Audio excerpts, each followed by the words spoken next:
ഈ ഒരു പ്രൊഡക്റ്റ് ഉണ്ട്, ഏകദേശം 50 രൂപ വില വരുന്ന ഒരു മോട്ടോമാക്സിൻ്റെ ഒരു പോളിഷറാണ്. ഇത് ഉപയോഗിച്ച് നമ്മൾ ഈ വണ്ടി ഒന്ന് തിളക്കാൻ പോകുന്നു. നല്ല രീതിയിൽ പഴക്കം തന്നൊരു 220 ആണ് നോക്കുന്നുള്ളൂ. അതൊന്ന് തിളക്കണം എങ്ങനെയാണെന്ന് നോക്കാം. നമ്മൾ ചെറിയ പാർട്സ് മാത്രമേ ഇപ്പോൾ തിളക്കാൻ നോക്കുന്നുള്ളൂ. അതിനായിട്ട് നമുക്ക് വേണ്ടത് ഒരു മൈക്രോ ഫൈബർ ക്ലോത്തും ആ ലിക്വിഡും മാത്രം മതി. പിന്നെ ഇത്തിരി കോട്ടൺ വേസ്റ്റും വേണം.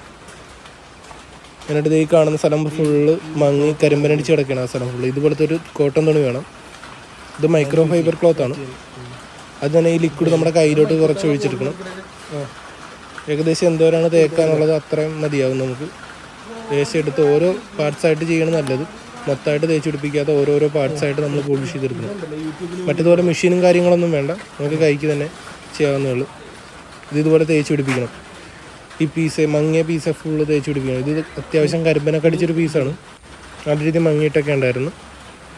ഇതേ മൊത്തം നമുക്ക് തേച്ച് പിടിപ്പിക്കേണ്ടി വരും. നമ്മൾ റൗണ്ട് ഷേപ്പ് വേണം ഇതേ തേച്ച് പിടിപ്പിക്കാനായിട്ട്. എല്ലാ സൈഡിലോട്ടും ആ ലിക്വിഡ് വന്നിട്ട് എത്തുന്ന രീതി വേണം. നമ്മൾ കൈക്ക് ആദ്യം ഒന്ന് റൊട്ടേറ്റ് ചെയ്ത് വേണം. അത് കഴിഞ്ഞിട്ട് നമ്മൾ കോട്ടൺ വേസ്റ്റ് എന്തെങ്കിലും വെച്ച് വേണം തൂക്കാനായിട്ട്. ആദ്യം നമ്മൾ കൈക്ക് വെച്ച് കരിമ്പനുള്ള സ്ഥലമൊക്കെ ഒന്ന് ജസ്റ്റ് ഇത് ചെയ്ത് കളയണം, പോളിഷ് ചെയ്ത് കളയണം. ഈ ഒരു ഒറ്റ പ്രൊഡക്റ്റ് കൊണ്ട് മാത്രം നമുക്ക് തിളക്കാൻ പറ്റും കേട്ടോ. ഇത് അത്യാവശ്യം നല്ലൊരു റിസൾട്ട് തന്നെയുള്ള 100% ഉറപ്പാണ് ഈ റിസൾട്ടുള്ള ഒരു ഇത് തന്നെ. അതായത് നിങ്ങൾക്ക് തിളങ്ങി വരുമ്പോൾ കാണാം. ഇത് വെച്ചിട്ട് നമ്മൾ ആദ്യം കോട്ടൺ വേസ്റ്റ് വെച്ച് ഇതൊന്ന് റബ്ബ് ചെയ്യണം, നന്നായിട്ട് റബ്ബ് ചെയ്യണം. ഈ റോൾഡ് ഷേപ്പ് വേണം നമ്മൾ റബ്ബ് ചെയ്യാനായിട്ട്. അത്യാവശ്യം ഇങ്ങനെ റൊട്ടേറ്റ് ചെയ്ത് വേണം റബ്ബ് ചെയ്യാൻ. ശരിക്കും നല്ല ബലത്തിൽ വേണം റബ്ബ് ചെയ്യാനായിട്ട്. കാര്യം എന്ന് പറഞ്ഞാൽ ഇതിൻ്റെ മേളത്തെ ക്ലിയർ കോട്ടിങ് ഒന്ന് ചെറുതായിട്ടൊന്ന് പോകണം. ഇതിനകത്ത് ചെറിയ തരികളുണ്ടല്ലോ, അതിങ്ങനെ മയം പോളിഷ് ചെയ്ത് അതിൻ്റെ ആ കോട്ടിങ് മാറുന്നതുകൊണ്ടാണ് അത് തിളങ്ങി വരുന്നത്. അധികം പ്രശ്നമൊന്നുമില്ല, നമ്മൾ സ്ഥിരമായിട്ട് വണ്ടിയിലൊക്കെ ചെയ്യണതാണ്.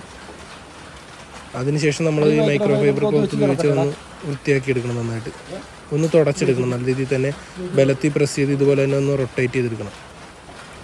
ഒരു മിനിറ്റോളം വെച്ചിട്ട് വേണം നമ്മളിങ്ങനെ റൊട്ടേറ്റ് ചെയ്തെടുക്കാൻ. ലിക്വിഡ് തേച്ച് കൈക്കൊന്ന് തേച്ചിട്ട് 1 മിനിറ്റോളം വെച്ചിട്ട് വേണം നമ്മളിതുപോലെ ഇങ്ങനെ മൈക്രോ ഫൈബർ ക്ലോത്ത് വെച്ചിട്ട് ഇങ്ങനെ തുടച്ചെടുക്കുക.